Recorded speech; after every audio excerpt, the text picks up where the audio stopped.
పరలోకపు తండ్రి కుమారుడు అయినటువంటి యేసు క్రీస్తును మన యొద్దకు పంపియున్నాడు.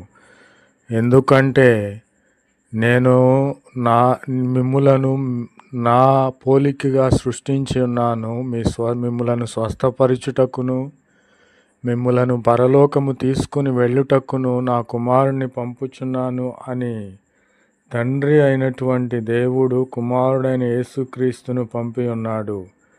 కాబట్టి క్రీస్తు మధ్యవర్తిగా వచ్చి ఉన్నాడు.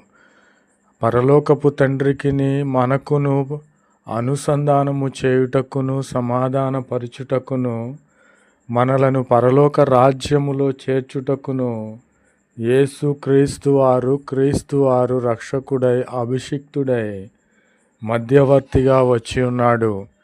కాబట్టి మనము పరలోక రాజ్యమునకు వెళ్ళాలంటే ఒక మధ్యవర్తి